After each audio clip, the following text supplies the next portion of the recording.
ఇక విజయవాడలోని పలు పరీక్షా కేంద్రాలను ఎన్టీఆర్ జిల్లా కలెక్టర్ లక్ష్మీషా పరిశీలించారు.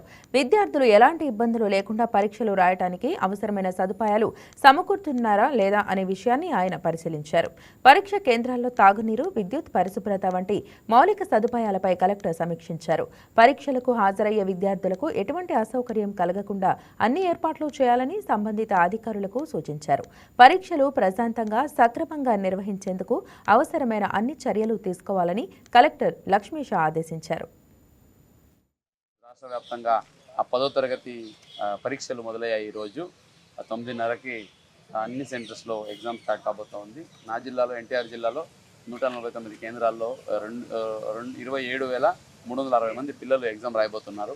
వాళ్ళందరూ లాస్ట్ 100 days రిగరస్గా వాళ్ళకి ట్రైన్ చేసి, వాళ్ళకి రెడీ చేసి పంపించడం జరిగింది. వాళ్ళందరూ కాన్ఫిడెంట్గా వెళ్ళి ఎగ్జామ్ సెంటర్లో ఈరోజు ఎగ్జామ్ రాయబోతున్నాము. ఈసారి మంచి ఎగ్జామ్ రిజల్ట్స్ కూడా, ఫలితాన్ని కూడా మనము ఆశిస్తూ ఉన్నాము. ఆ తయారీకి వస్తే అన్ని సెంటర్స్లో కూడా కావాల్సిన బేసిక్ ఫెసిలిటీస్, ముఖ్యంగా మెడికల్ ఫెసిలిటీ, అట్లాగే డ్రింకింగ్ వాటర్ ఫెసిలిటీ అయితే ఉంది, ఇవన్నీ అరేంజ్ చేయడం జరిగింది. సో అట్లాగే జిల్లా వ్యాప్తంగా ఎక్కడైనా మాల్ ప్రాక్టీస్ జరిగితే అవి కూడా జరగకుండా చూసుకోవడానికి 5 మొబైల్ స్క్వాడ్ టీమ్ కూడా పెట్టడం జరిగింది. వాళ్ళు కూడా ఎప్పటికప్పుడు తిరుగుతూ ఉన్నారు. ఇంకా ప్రతి సెంటర్స్లో కూడా ఒక 5 సెంటర్స్లో ముఖ్యంగా ఆ సెన్సిటివ్ అని నిర్ణయించి అక్కడ ఇంకా అదనంగా ఆ CCTV కెమెరాలు అయితేనేంటి, అలాగే పకడ్బందీగా ఏర్పాట్లు చేయడం జరిగింది. సో ఎక్కడ కూడా ఎటువంటి ఇప్పటివరకు అయితే ఏమి ఇబ్బంది అయితే తలెత్తలేదు. ఎక్కడ కూడా నెగిటివ్ ఫీడ్బ్యాక్ ఎక్కడ రాలేదు. అందరూ చక్కగా సెంటర్కి వచ్చి ఉన్నారు. అందరూ పిల్లలు కూర్చొని ఎగ్జామ్ రాయడానికి సిద్ధంగా ఉన్నారు. అట్లాగే అందరూ chief superintendents of the examination వెన్యూతో కూడా మాట్లాడడం జరిగింది. మెటీరియల్ అందరికీ ఇన్ టైంలో వచ్చేసింది. సో ప్రతి ఒక్కరు సిద్ధంగా ఉన్నారు కాబట్టి అందరికీ ఒకసారి ఆల్ ద బెస్ట్ తెలియజేస్తున్నాను. అలాగే తల్లిదండ్రులకు కూడా మీ పిల్లలకి జాగ్రత్త ఎగ్జామ్ రాసి వస్తున్నారు. మీరు ఎక్కువ కంగారు పడాల్సిన అవసరం లేదు. చాలామంది తల్లిదండ్రులు వాళ్ళ పిల్లల్ని డ్రాప్ చేయడానికి వచ్చి వెన్యూ ఎంట్రన్స్లో ఉంటూ ఏదో ఒక లైక్ క్రౌడ్ సిచ్యుయేషన్ లాగా కనిపిస్తూ ఉంది. సో మీరేం భయపడాల్సిన అవసరం లేదు. పిల్లలు చక్కగా ఎగ్జామ్ రాసి వస్తారు. లోపల కావాల్సిన అన్ని ఏర్పాట్లు చేయడం జరిగింది కాబట్టి మీరేం కంగారు పడద్దు, రిలాక్స్గా ఉండండి.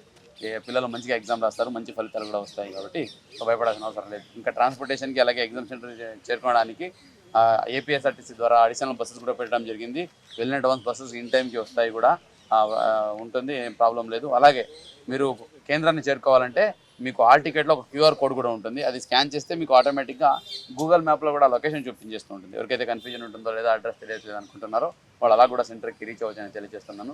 అందరికీ, ప్రతి ఒక్కరికి మళ్ళీ ఒకసారి ఆల్ ద బెస్ట్ తెలియజేస్తున్నాను for those who are writing the exam. Hall ticket చూపిస్తే అఫ్కోర్స్ బస్సులో వాళ్ళు ఫ్రీ ఆఫ్ కాస్ట్ ట్రాన్స్పోర్టేషన్, అంటే వాళ్ళు ట్రావెల్ చేసి వెళ్ళిపోవచ్చు. At the same time additional buses, అలాగే టైమింగ్ కూడా చాలా క్లియర్గా మానిటర్ చేస్తున్నాము. ఎక్కడ ఏమి ఇబ్బంది లేదు. సో అందరూ ఈ అవకాశాన్ని ఉపయోగించుకొని మన జిల్లాని సరే 10th రిజల్ట్లో టాప్లో నిలపాలని కోరుతున్నాను. Please subscribe to YK TV Network. Please subscribe to YK TV. Please watch YK News.